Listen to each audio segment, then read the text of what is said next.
Hi, my name is Christina Wazak, and for much of my career, I've had the honor of working with people who were students at colleges in the City University of New York. Many of those students were leaders on campus. They graduated, and they went on to do other things, whether it be more education, starting a business, starting a family, so on and so forth.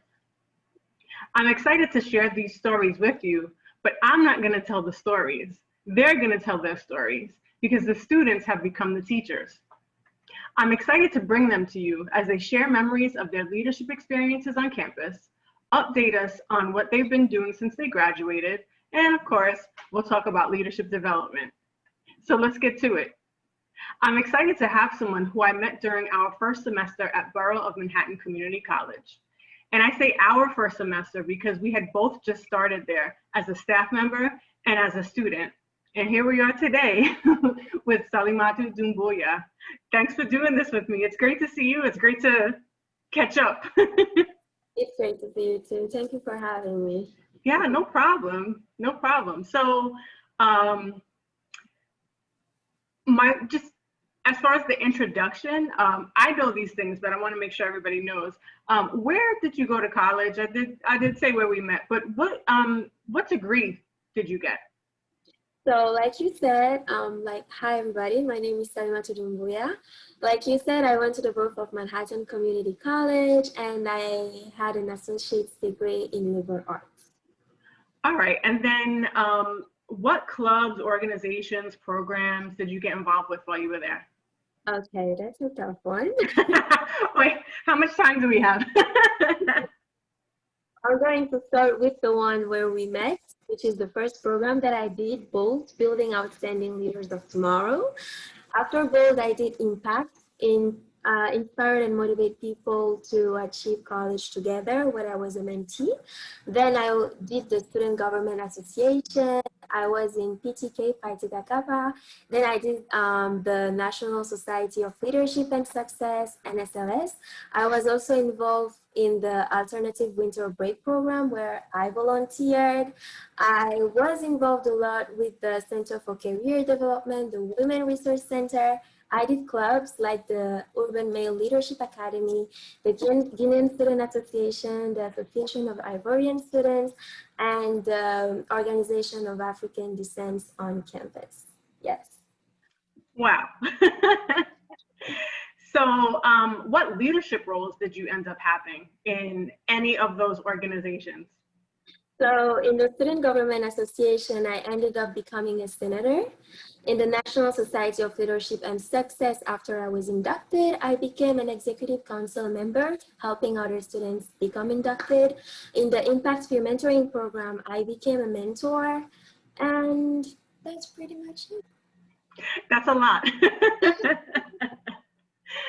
So with all of that, what have you been up to since you left BMCC? What are you doing now?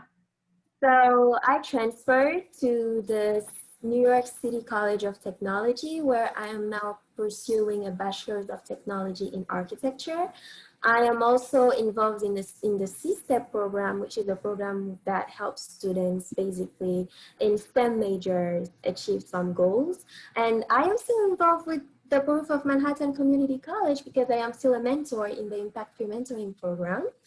And there is one other thing that I did, which is create an organization that we're going to talk about later. Yes, we're definitely going to talk about that. So with everything that you were involved with at BMCC, what was your favorite part of being so involved on campus? I would say it was meeting people. It was the networking, the community building. From being involved on campus, we can really build lifelong relationships and actually have experiences that we wouldn't have if we were just in an office or just in the classroom. It was really the interaction with people, like being in one program and having a student come to me and say, hey, I met you in NSLS. Oh, we were in both together. You see, there is this bonding that you didn't even realize because you're just in the same crew. And when you're in so many crews, you have crews everywhere. So. Yeah, well, so you had many crews in the big crew at BMCC. So you had a lot of leadership experience, and I know you had leadership training too, because that's how we met. So what traits do you think are most important for leaders to have in 2020? What do you think about that? In 2020, I think the most important thing is for leaders to become innovative, because times are changing. Things are going to be completely different. They are already very different. So leaders have to show the way. Leaders, we already know that they have to lead by example. And the example now is to be able to be the person that is called crazy. Something that wouldn't have been possible yesterday, or something that would have been so not realizable yesterday, is the thing that should be done today. So I think that we should have this spirit of initiative, of innovation, and of creation. That's definitely very important, especially we were speaking earlier about switching from everything being in person to everything being online. So that switch, everyone is dealing with it differently. So what you just talked about, that's definitely important as a leader, because you're leading people through all these changes, right? Exactly, yes. So then what has been your biggest accomplishment so far?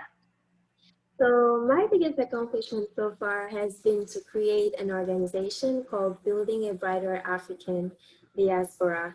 I've been working on this project since I set foot at BMCC. And that's where I was given the resources that I needed and the advisement that I need to be able to put that together. And my main helpers have been the Center for Career Development with Mr. Thierry Tessatis, who still today advises me and helps me coordinate the program. So yeah, that's it. We actually launched the program during the summer of this year, on June 12th. So we had to go from planning to launch this program in person to finding ways to launch it online. It was a quick transition, but we made it happen. So what were some things that you had planned on doing that you had to switch? So like recruiting, we were planning on going to club meetings, going to talk to people, to recruit people from the program. But then we have to do it online. There was also the meetings with the mentors. There were the meetings to set up the case challenges, to work on them. We had to figure out what platform we were going to use and how this was going to work to have it in one place. So choosing the platform and figuring out how we were going to use it, and also making everyone not panic, situating people. It was a challenge, but it was a great one. Like you always say, the process is more important than the final destination, and I enjoyed the process. And I heard you just say, it was a challenge, but it was a great one. People are not always like that, where it's like, it was a challenge, but it was a great one. What do you mean by that? So I know that a lot of people meet challenges, right? And sometimes you might feel like some challenges are just, okay, usual challenges, some things that you always meet are financial challenges, usual, right? And it pisses you off, but it happens. But then there are challenges that you set up yourself because you set some standards for yourself to meet. And when you meet them and the process, when you see yourself from point 0 to 100, that's a great feeling. Well, congratulations. Let's actually hear more about the organization. The Viva Program, which stands for Building a Brighter African Diaspora, is a program that I built on the basis that some people really want to help the countries in Africa or their home countries simply, but some factors come to them that make it difficult for them to go. Sometimes they have spent too much time in another country, so it's difficult to go back and adapt to the system, or they just don't have enough information to know what exactly they want to do there. So the program was built to provide to the students that we call the African diaspora, all the people that come from African descent, with all the tools that they need to really help the development of African countries by building projects. So we have this entrepreneurship goal, but we also have this educational goal where we really want to put people back together. The recent problems that we are facing today with the Black community is showing us how much disparity there is in us, there is between us human beings, and especially in the African diaspora, because with slavery and all of it, people have been split. So now with VBAP, we want to reunite people together. We want to start the conversation again between people who know exactly which country they come from in Africa, and people from Haiti, people from America, African Americans, people from Jamaica, and things like that. So that's really our educational goal. So the purpose of the program in itself is to help students understand how they can align their majors and career goals to help the development of the countries in Africa. We also want to help them network with entrepreneurs in Africa, because that would help them know exactly how things work there. It's just like when you want to have a new job. You go on LinkedIn and you just talk to an employer, you just talk to someone that is in a position that you like. That's what we want to offer to people, but the people with the entrepreneurs that reside in Africa or that have projects there or just have the experience of working there. We also want to provide to the students the opportunity to take advantage through resources, because a lot of us might think that there is no way that the continent is going to go forward, or that there is no way that they can take advantage of the resources, which is not true. For an innovative man and for a creative man, everything is possible. You can still help people and help yourself. I actually think that you can only help yourself when you know how to help people effectively, because logically, when you solve a problem, you get some benefit out of it too, because people need you, so they call you. And to achieve BBAT's goal, we have decided to build 4 case studies. Those 4 case studies were built based on problems that we identified in most African countries. The first one is to reach food self-sufficiency. The second one is to develop the workforce. The third one is to enhance the mental health and education. And the third one is to develop technology. We figured that these 4 things, when tackled, can really help and really pitch a certain rhythm in how things grow there. And I just want to do a last precision that the African diaspora the African diaspora is, all the people who come from African descent are considered the African diaspora, but our program welcomes anyone who wants to help the continent, because 2 brains are better than 1. And we know that different people with different experiences, with different talents can really make things better. So everyone is welcome, but we have one goal: help Africa become better than it is now.